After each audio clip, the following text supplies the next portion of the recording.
Maaaring narinig nyo na ang kwento tungkol sa alamat ng Devil's Bible o ang aklat ng demonyo. Pero para sa mga hindi pa nakakaalam, ganito ang nakasaad sa alamat. Panahon ng Middle Age, isang lalaki ang nakaupo sa isang selda at nag-aantay sa pinakamasaklap na parusa na maaaring ibigay sa kanya. Nasentensyahan siya na isesemento ng buhay sa isang maliit na pader dahil sa paglabag sa kanyang sinumpaang tungkulin bilang isang monghe. Kaya bago mangyari iyon ay nakipagsundo siya sa mga taong gusto siyang patayin. Kung sa loob ng isang gabi ay makakagawa siya ng libro na puno ng kaalaman tungkol sa mundo at sangkatauhan, pati na rin tungkol sa dakilang Diyos at sa kanyang ministeryo, ay pwede bang kalimutan na lang ang kanyang kasalanan at siya ay palayain? Ang mga umaresto sa kanya ay pumayag dahil alam nilang napaka-imposible ng kanyang gagawin. Subalit ang monghe ay nag-umpisa ng magtrabaho ng araw na iyon. Hindi siya huminto sa pagsusulat buong umaga at gabi hanggang sa napansin niyang mag-aalas 12 na ng madaling araw. Alam niyang hindi niya matatapos ang aklat ng kaalaman na ito, kaya nagdasal ito ng mataimtim, hindi sa kanyang Diyos kundi sa demonyo. Tulungan mo akong matapos ang libro na ito at kaluluwa ko ay iyong-iyo, ang dasal niya. At dahil ayaw ng demonyo palampasin ang pagkakataon, pumayag ang demonyo at tinulungan siyang matapos ang libro. At bilang pasasalamat sa demonyo ay dinagdag niya at ginuhit ang larawan ng demonyong tumulong sa kanya sa isa sa mga pahina ng libro. Ngayon ay ating aalamin kung gaano ba ito katotoo. Balik tayo taong 1648. Iyon ang huling taon na tinatawag na 30 Years' War. Isang digmaan na kinasasangkutan ng maraming European states at naging dahilan ng pagkamatay ng milyon-milyong katao. Ano ang punot dulo ng digmaan? Well, marami na naman ang magagalit sa akin nito, pero hindi natin pwedeng ipagkaila relihiyon at kapangyarihan. Noong July ng taong iyon, ang mga sundalong Swedish ay natalo ang mga sundalong nagdedepensa sa siyudad ng Prague. Isang siyudad na matatagpuan sa kilala na ngayong Czech Republic. Ang natagpuan nila sa isang monasteryo doon ay isang bagay na hindi pa nakikita ng sangkatauhan sa buong buhay. Nadiskubre nila ang isang aklat, luma at nakakamanghang aklat. Sobrang laki nito na hindi ito basta-basta kayang buhati ng isang tao. Nakasulat dito ang buo at kumpletong libro ng Biblia sa salitang Latin. Nakasulat din dito ang kwento tungkol sa lumang kasaysayan at maraming kaalaman tungkol sa medisina. Ito nga ba ang libro na sinulat ng isang monghe sa tulong ng demonyo?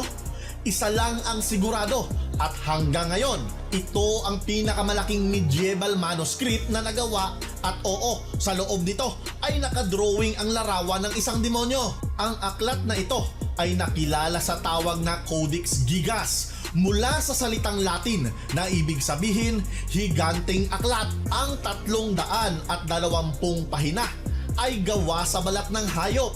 Maniwala kayo at sa hindi, ayon sa mga eksperto, mahigit 160 asno o donkey ang kinailangan para gawin ang mga pahina ng aklat na ito. Ang tunay na dami ng mga pahina ay hindi pa matukoy dahil maraming pahina ang nawawala at ngayon 310 na lang ang natitira. Pero masyadong madami pa rin ang pahina na ito kung iisipin na sinulat lang ito sa loob ng isang gabi. Ang Devil's Bible ay 36 na pulgada ang taas at 20 pulgada ang lapad at halos 9 na pulgada ang kapal. Kasing bigat ito ng pangkaraniwang tao na 165 pounds o 74 kilos. Nang matagpuan ito ng mga Swedish ay nagulantang sila. Wala pa silang nakikitang ganito at walang kahit sino man sa kahit anong bansa. Ito ay isang gawang kamangha-mangha at tulad ng sabi ko kanina, hindi lang buong Biblia ang nakaloob dito kundi pati sari-saring kasaysayan at medisina. Meron din itong mga pahina na naglalaman ng mga impormasyon tungkol sa exorcism at kung paano pagsisihan ang isang kasalanan. Ngunit sino nga ba ang nagsulat nito? Yan ang katanungan na malaking palaisipan sa mga historians. Dahil kahit nakasulat ito sa Latin, meron din itong Hebrew, Greek at Slavic na mga alpabeto. Kaya maaaring maraming taong sumulat nito sa isip ng mga historians. Pero sa mas masusing pagsusuri sa mga nagdaang taon, lahat ng mga historians ay naniniwala na ang paraan, sulat kamay at ilustrasyon ay nagmula sa iisang tao. Kung gayon, ang nag-iisang may akda ng aklat na iyon ay maaaring nagsulat buong umaga at gabi sa loob ng 30 taon. Maliban na lang kung totoo ang alamat na may isang monghe na nakipagsundo sa demonyo para isulat ito sa loob ng isang gabi. Pero sino nga ba ang taong ito? Kung pagbabasihan ang alamat, ang pangalan niya ay si Herman the Recluse. Isa siyang monghe noong 13th century na nagtatrabaho sa Bohemia na parte na ngayon ng Czech Republic. Pero ano ang alam natin tungkol kay Herman? Hindi gaanong marami, pero ang kanyang pangalan sa Latin ay si Hermanius Heremitus o Hermet sa salitang English. So, nakipagsundo nga ba siya sa demonyo para matapos ang aklat sa loob ng isang gabi? O ginawa niya ito sa kanyang bahay sa loob ng 30 taon hanggang sa matapos niya ang aklat? Well, imposible na sinulat niya ang aklat sa loob ng 30 taon dahil sa panahon na iyon, ang mga tao ay hindi nabubuhay ng matagal. Dagdagan pa na ayon sa mga eksperto na sumuri sa aklat, ang tinta na ginamit at mood ng pagsulat mula sa unang pahinga hanggang sa huling pahina ay hindi nagbago o hindi sinulat ng ibang araw, kundi parehong sinulat ng iisang tao sa loob lang ng isang araw. Ang isang palaisipan pa, bakit may isang pahina na nakalaan lamang sa demonyo? Hindi talaga ito malinaw, subalit sa kabilang parte ng pahina kung saan nakadrawing ang larawan ng demonyo ay ang larawan ng syudad sa kalangitan. Maaaring ang nais niyang sabihin, kung ayaw mong mapunta sa langit, dito ka sa kabila mapupunta. Sa likod ng pahina kung saan nakadrawing ang larawan ng demonyo ay may detalyadong habilin kung paano palayasin ang demonyo sa mga tao o mga kasangkapan. Meron ding mga nakasulat na mga dasal kung paano pagalingin ang mga may sakit at ang dalawa sa mga dasal dito ay kung paano tawagin ang demonyo. Ang karamihan sa nilalaman ng aklat ay maliwanag na pangontra sa demonyo, pero bakit merong dasal para tawagin ang demonyo?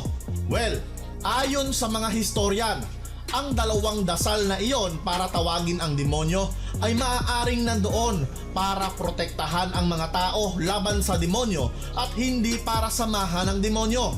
At sa mga nawawalang pahina naman, ayon sa mga iskolar, maaaring ito ay sinadyang tanggalin. Pero bakit kamo? Diyan naman papasok ang mga conspiracy theories. Maaaring ang mga nawawalang pahina ay naglalaman ng mga bagay na hindi maaaring makita ng mga mortal na kagaya natin, o baka ninakaw lang ito. Pwede rin na sa kalumaan ay nahulog lang ito at di na natagpuan. Ayon sa mga historian, noong 1697, ang aklat ay nagkaroon ng sira. Nakalagay ito sa Stockholm Castle sa Sweden nang magkaroon ng isang sunog. At ayon kay Johan Eriksson na sumulat ng detalye tungkol sa sunog na nangyari, ang aklat daw ay hinulog mula sa palasyo at bumagsak ito sa isang tao. Isipin nyo, isang aklat na kasing bigat ng isang tao ang mahulog sa ulo mo.